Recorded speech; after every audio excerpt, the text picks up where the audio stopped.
नाज़रीन, अवामी न्यूज़ में ख़बरनि जो सिलसिलो जारी है। इन वक्त असीं तव्हांखे ख़ैबर में ख़बर ॾींदा हलूं त ख़ैबर में सिंध यूनाइटेड पार्टी जे अॻुवाणी में ख़ैबर प्रेस क्लब अॻियां ज़िले मटियारी जे सरकारी अस्पताल में दवाउनि, डॉक्टरनि ऐं एम्बुलेंस जी खोट सबबि एहतिजाजी मुज़ाहिरो कयो वियो। एहतिजाज जी अॻुवाणी सोहेल अहमद कुरैशी, गुलाम मुस्तफ़ा रिंद, शकूर नाज़ ख़ासकेली ऐं ॿियनि जी अॻुवाणी में कयो वियो आहे। अॻुवाणी मीडिया सां ॻाल्हाईंदे ॿुधायो आहे त ज़िले वारनि जी ख़ुसूसियत तौर तहलके सैदाबाद वारनि जी वॾी बदनसीबी आहे त असांखे 70 सालनि खां वठी जेके हुक्मरान आहिनि उन्हनि जो माण्हू जेके चूंडियल नुमाइंदा आहिनि जेके 70 सालनि खां वठी साॻिया ई साॻिया पिया अचनि, उन्हनि माण्हुनि जो जीअण जंजाल करे छॾियो आहे।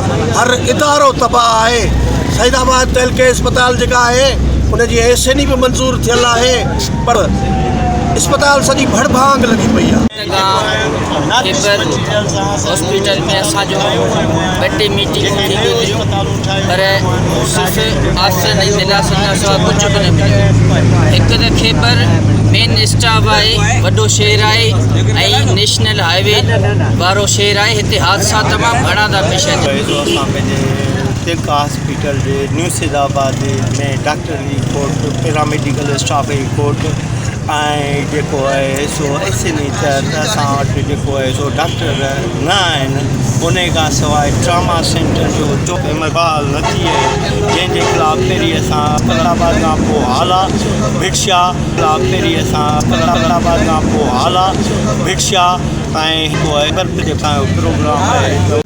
मुसलसिल असांजी चौथी बुख हड़ताल आहे, जेको सॼी ज़िले जे अंदरि अस्पतालुनि जी तव्हां हालत ॾिसो उन में का सहूलियत मौजूदु न आहे।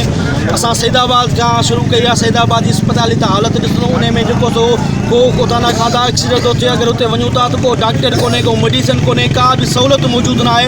सॼे ज़िले जे अंदरि जेके अस्पताल आहिनि उन जी हालत लॻी पई आहे। असां सिंध यूनाइटेड पार्टी मुसलसिल इन ख़िलाफ़ जेको सॼे ज़िले अंदरि बुख हड़ताल कयूं। अॼु तव्हांजे ख़ैबर में हीअ असांजे बुख हड़ताल जो मक़सदु इहो आहे जेके मटियारी ज़िले अंदरि अस्पतालूं आहिनि उन में जेकी सहूलियतूं न आहिनि उहे सहूलियतूं कयूं वञनि। जेके डॉक्टर न आहिनि उहे डॉक्टरनि जी खोट पूरी कई वञे। मज़ीद खबरों और तफसीलात के लिए विजिट करें हमारी वेबसाइट www.awamiNewsHD.com।